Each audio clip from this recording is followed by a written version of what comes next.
Hello friends, welcome to my channel শেষ থেকে শুরু। আজকে আমি একটা কই মাছের রেসিপি শেয়ার করব।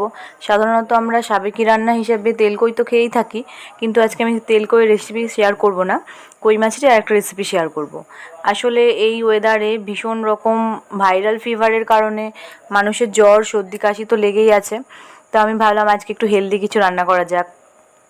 তাই একদম পাতলা করে কই মাছের ঝোল করব। কই মাছ তো এমনিতে ভীষণই উপকারী, দুর্বলতা কাটিয়ে দেয়। তো আজকে আমি কই মাছেরই ঝোল করব। কড়াই গরম করে নিয়ে আমি কই মাছগুলো কেটে নুন হলুদ মাখিয়ে রেখেছিলাম। এবার তেলটা গরম হলে আমি কই মাছটা দিয়ে ভেজে নেব। উল্টে পাল্টে বেশ ভালোভাবে ভেজে নেব। আসলে বিভিন্ন ধরনের বড় মাছের থেকে ছোট মাছ খাওয়া কিন্তু শরীরের পক্ষে বেশ উপকারী। কই মাছ আমার প্রায় ভাজা হয়ে গেছে।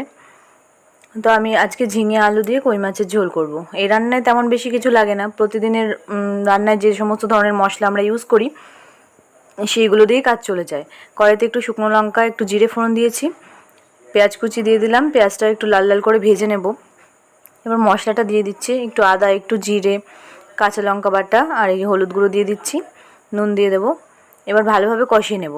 যেহেতু ঝিঙে আলু একসাথে ভাজতে গেলে অনেকটা জল বেরিয়ে যায়, তার পরবর্তীকালে মশলাটা দিলে ভালো করে কষা হতে চায় না, তাই আগে মশলা কষিয়ে নিই, তারপরে আমি ঝিঙে আলুটা দিয়ে দেবো। এবার ভালোভাবে সবজিটা কষিয়ে নেব। মোটামুটি হয়ে গেছে কষানো, আমি জল দিয়ে দিচ্ছি। ঝোলটা একটু ফুটে গেলে আমি মাছগুলো দিয়ে দেব। এই রান্নাটা খুব টেস্টি হয় আর স্বাস্থ্যের পক্ষে খুব উপকারী। যখন অত্যাধিক রিচ খাওয়া হয়ে যায় তখন এই ধরনের রান্না কিন্তু আবার স্বাদ ফিরিয়ে আনতে সাহায্য করে। তো রান্না আমার প্রায় হয়ে গেছে।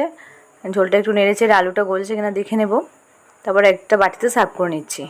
আপনারা এইভাবে এই রান্নাটা ট্রাই করতে পারেন, আশা করি মন্দ লাগবে না। সাবেকিয়ানার বাইরে গিয়ে একটু অন্যরকমও তো ট্রাই করা উচিত। ধন্যবাদ।